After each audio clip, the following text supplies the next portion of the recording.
जय जिनेन्द्र शाह। सब्जेक्ट है ऑपरेशन एक साथ धार्मिक डॉक्टरों का और दर्दियों का।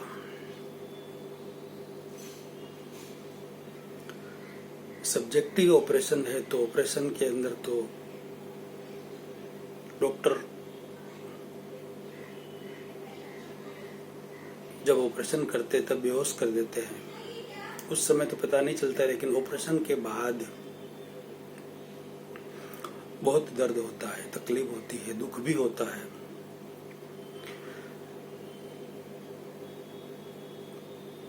मैं कोई डॉक्टर नहीं हूँ, मगर मैं भी कुछ ऑपरेशन करने जा रहा हूँ।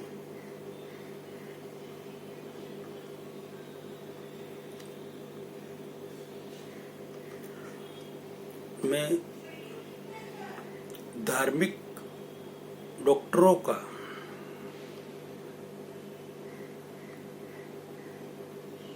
सभी धार्मिक डॉक्टरों का और दर्दियों का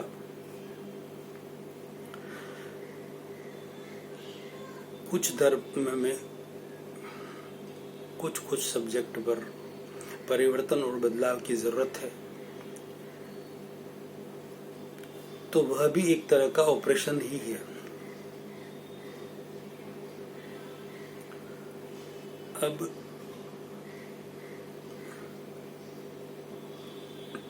मेरी कोई भावना नहीं है, किसी को भी दुख हो, दर्द हो, क्योंकि ऑपरेशन में कट लगता है, ब्लेड लगती है, कैंची लगती है, कटर सीजर भी लगती है, कैंची भी चलती है, कटर भी चलता है, सुई भी लगती है, अनेक साधन लगते हैं। तो दर्द हो सकता है, होना स्वाभाविक भी है, लेकिन भाव नहीं है। भाव यह है कि सब का कल्याण हो, सबका मंगल हो, सबको सही समझ मिले और सही समझकर खुद सुख शांति से जिए और आत्म कल्याण के मार्ग में आगे बढ़े, यही भावना है। आचार्य श्री महाप्रज्ञ जी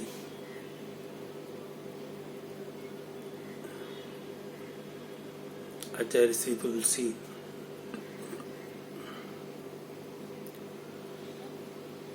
बहुत बड़े विद्वान आचार्य हो चुके हैं।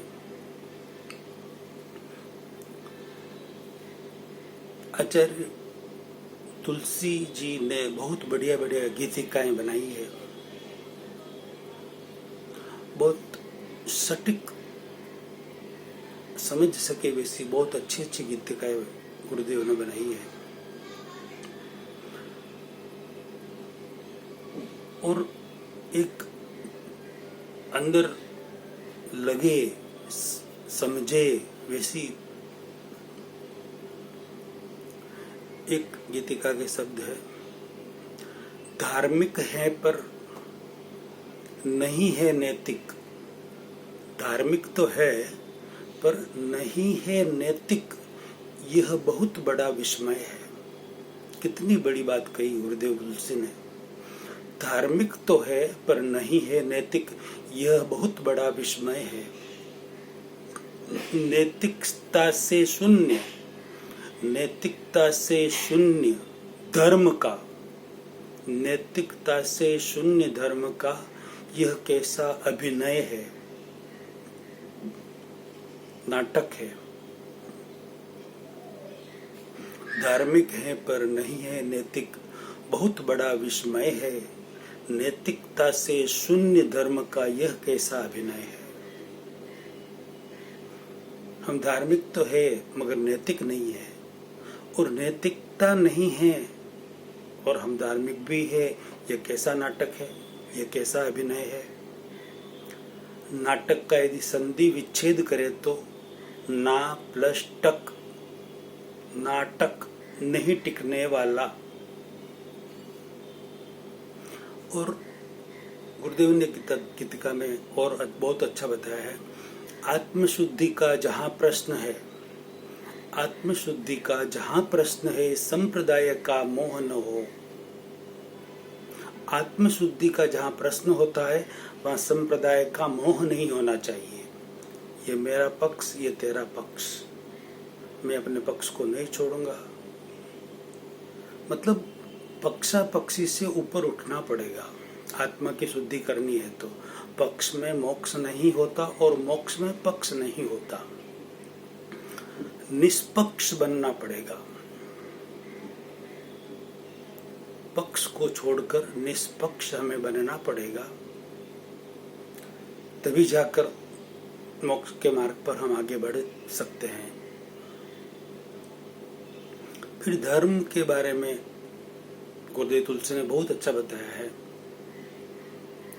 वर्ण, जाति या संप्रदाय से, किसी भी वर्ण, जाति और संप्रदाय से मुक्त धर्म की भाषा। धर्म कोई किसी एक संप्रदाय का, उस पर एकाधिकार नहीं है, या ये मेरा है ये तेरा, ऐसा नहीं है। धर्म तो वर्ण, जाति और संप्रदाय से मुक्त है, जो माने उसका है। बहुत बड़ी बात कही है।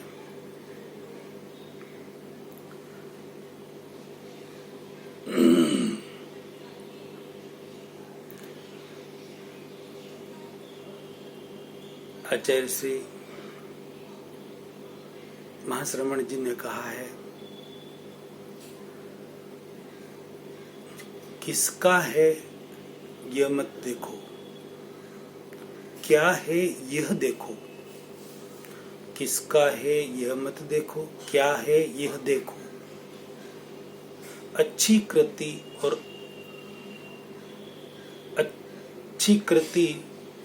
अच्छी चीज, अच्छा विचार, अच्छी कृति और अच्छा विचार फिर किसी भी संत, महंत या पंथ का क्यों न हो।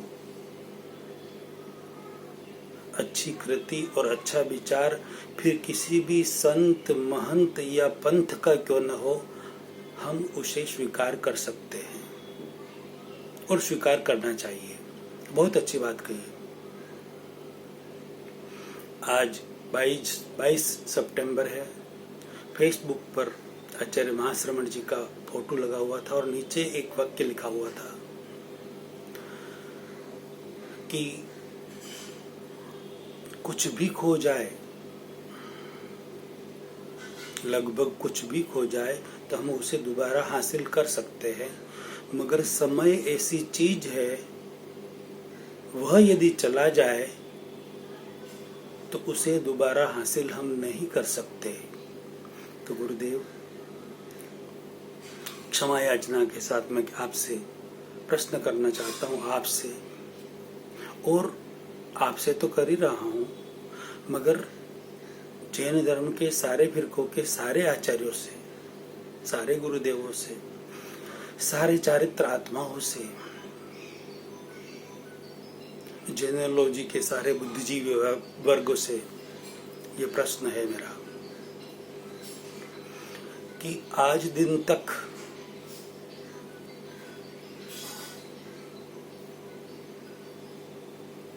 (99) लोगों को प्राकृत और 95 लोगों को संस्कृत नहीं आती।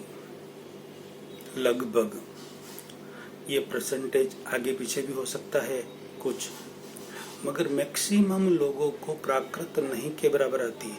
अर्धमागधी भाषा संस्कृत भी नहीं के बराबर आती है। तो प्राकृत में, अर्धमागधी भाषा में जो, या संस्कृत भी किसी ने कुछ उसमें जोड़ा हो, किसी भी संप्रदाय में जो प्रतिक्रमण अभी करवाया जाता है, या प्राकृत की ही या संस्कृत की भी ही हिंदी से मुक्त जो भी कुछ भी करवाया जाता है, फिर वह स्तोत्र हो, कोई भी श्लोक हो, कोई भी गीतिका भी हो सकती है। जो व्यक्ति बैठे हुए हैं वो नहीं समझते प्रतिक्रमण और सारी प्राकृत और संस्कृत के अंदर जो भी करवाया जाता है, जो समझते हैं उनकी बात मैं नहीं कर रहा, आपकी बात भी मैं नहीं कर रहा, कोई आप अपने ऊपर न ले। जो नहीं समझते हैं उनकी बात कर रहा हूं। तो आप गुरुदेव ने अभी फरमाया है कि समय को हम दोबारा हासिल नहीं कर सकते। जो बीत चुका समय, मनुष्य जीवन के अमूल्य से अमूल्य वस्तु कोई चीज होती हो तो समय है। समय के अलावा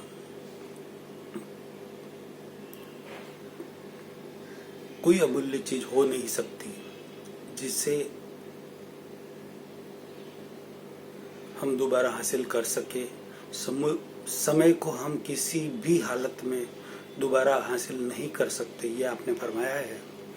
तो संस्कृत और प्राकृत में जो कुछ भी करवाया जा रहा है आज और लोगों को समझ में नहीं आ रहा है, सैकड़ों हजारों लोगों के आज दिन तक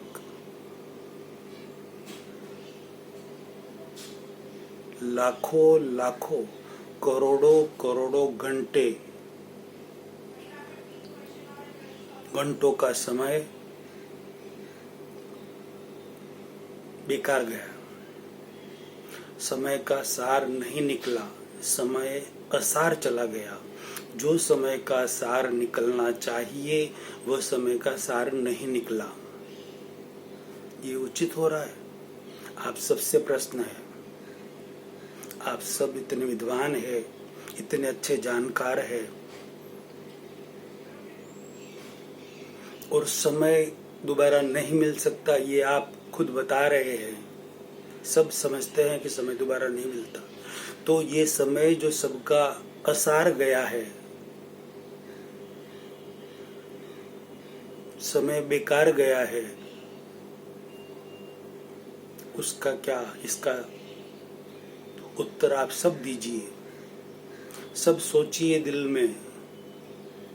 बहुत बहुत बहुत बहुत बड़ी बात हुई है ये।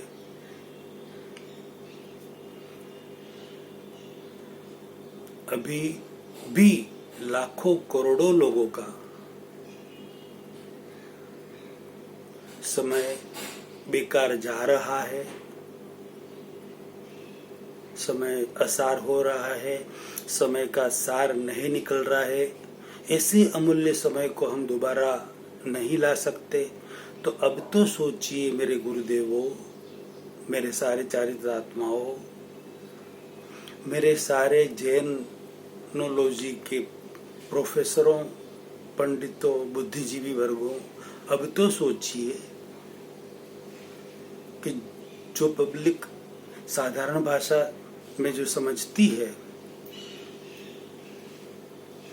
उस भाषा में जो भी हम कहें बोलें तो उस भाषा में उनको समझाएं। क्यों उनका समय बेकार कर रहे हो आप सब मिलकर?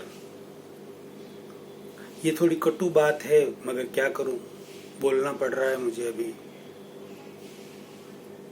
आपके दिल को दर्द हो भी सकता है, नहीं भी हो सकता है। यदि आप समझदार हो तो दर्द नहीं होगा, 100% नहीं होगा, और सुधार जरूर करेंगे। और फिर भी आग्रह है, दुराग्रह है, हठाग्रह है कि हमें तो सुधरना ही नहीं है, सुधार करना ही नहीं है, तो बात अलग है। फिर तो पब्लिक जाग ही रही है, जबरदस्त जाग रही है पब्लिक। तो मैं जहाँ भी जाता हूँ अब तो सब पहचानने लग गए हैं। बहुत सारे वीडियो पूरे भारत में फैल गए हैं, अच्छी तरह से सब समझ रहे हैं। मैं नॉर्मल लैंग्वेज में, साधारण बोलचाल की भाषा में ही बात कर रहा हूँ, न कोई हिंदी के उच्च शब्दों को जानबूझकर उसमें डाल रहा हूँ, नहीं डाल रहा हूँ।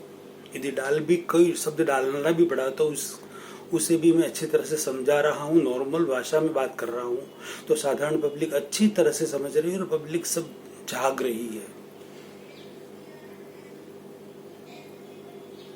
मैं जहाँ भी जाता हूँ मुझे घेर लिया जाता है, लोगों की भीड़ लग जाती है, क्योंकि पता है उन्हें, और मेरे से बहुत सारे प्रश्न कर लिए जाते हैं। मुझे घंटों घंटों तक उनसे बातें करनी पड़ती है, उनको समझाना पड़ता है। वो अच्छी तरह से समझते हैं, मानते भी हैं और अपने जीवन में बदलाव भी करते हैं। तो आप सब गुरुदेव, आप सब चारित्रात्माएं, जैन धर्म की सब संप्रदाय की कब फेरफार करेंगे, कब परिवर्तन लाएंगे, क्या करेंगे, वो तो आपके ऊपर आधार है। मगर यदि आपने लेट किया, आपने देरी की, तो ये पब्लिक आपसे जबरदस्ती प्रेशर पूर्वक फेरफार करवाएगी। पब्लिक खुद अपने आप में फेरफार कर देगी, आपको करना ही पड़ेगा, कोई रास्ता नहीं है आपके पास, कोई रास्ता नहीं है। पब्लिक जग गई है, अब ये भेड़ चाल नहीं चलेगी, गडरिया प्रभाव में नहीं बहेगी, जग गई है पब्लिक, अच्छी तरह से जग गई है। और आज की जनरेशन तो खास करके जबरदस्त जग गई है। न्यू जनरेशन की तो बात ही मत कीजिए आप। जो न्यू जनरेशन है उनको तो एक्सपेरिमेंट करके चाहिए कि अभी हमने कुछ किया है तो उसका रिजल्ट हमें अभी चाहिए। मैं उनको ऐसी ऐसी बातें बता रहा हूँ, आप अभी ये करो और अभी का अभी रिजल्ट लो, अभी का अभी, ऐसी एक्सपेरिमेंट करके साइंस की, विज्ञान की बातें बता रहा हूँ। तो वो क्यों नहीं करेंगे, क्यों नहीं समझेंगे, क्यों नहीं जगेंगे? वो तो जबरदस्त जग गए हैं जिसकी कोई लिमिट नहीं, और उनका प्रेशर हो और फिर आप बदलाव करो, ये आपके लिए भी उचित नहीं है। इसलिए अभी भी काफी समय है। प्लीज बारंबार हाथ जोड़कर क्षमा याचना करके विनती कर रहा हूँ कि जो ये बदलाव की सख्त जरूरत है, आप सबको पता है, अच्छी तरह से बदलाव करने की कृपा करें आप जल्दी से जल्दी।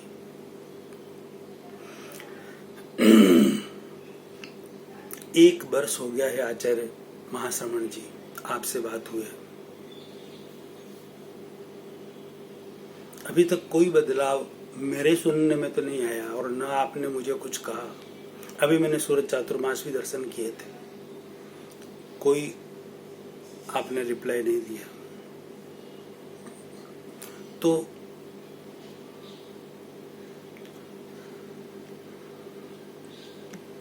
अब आपकी मर्जी, बदलाव तो होगा ही, अंदर से बाहर बदलाव आए और बाहर से पब्लिक की ओर से फिर अंदर बदलाव आए। बदलाव तो होना ही है, किसी भी हालत में बदलाव होगा और होकर रहेगा, ये फाइनल है।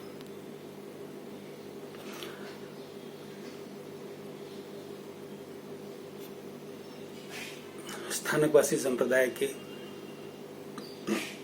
आचार्य डॉक्टर शिव मुनि महाराज साहब ने पुराना जो प्रतिक्रमण था उसको एज इट इज रखा और नया हिंदी में प्रतिक्रमण बना दिया। ये बहुत बड़ा बदलाव किया है, बहुत बड़ा बदलाव किया। आचार्य डॉक्टर शिव मुनि को वेद ज्ञान मिल गया है, वेद ज्ञान उनको प्राप्त है, उनकी आत्मा जाग चुकी है, वह स्व और पर का अच्छी तरह से कल्याण करना चाहते हैं और मेरे सुझाए हुए मैक्सिमम सब्जेक्ट पर और समाधानों पर गुरु आचार्य डॉक्टर शिव मुनि जी महाराज साहब जल्दी से जल्दी बदलाव करेंगे ही, क्योंकि वह स्व और पर का कल्याण करना चाहते हैं, 100% करेंगे।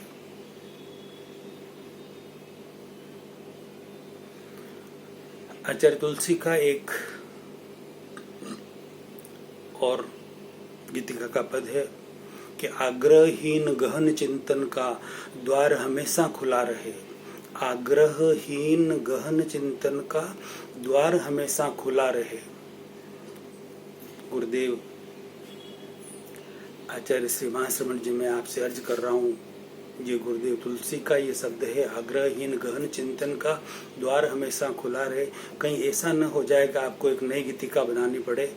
आग्रह सहित गहन चिंतन का द्वार हमेशा बंद रहे।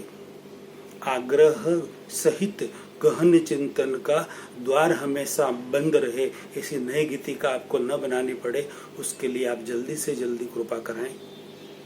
अगला प्रवचन अगले वीडियो में। वीडियो अच्छा लगा हो तो शेयर करें, लाखों व्यक्तियों तक पहुंचाए, करोड़ों व्यक्तियों तक पहुंचाए, अनुमोदना का पुण्य कमाए। अपनी प्रतिक्रिया जरूर देवे। जय जिनेंद्र शाह।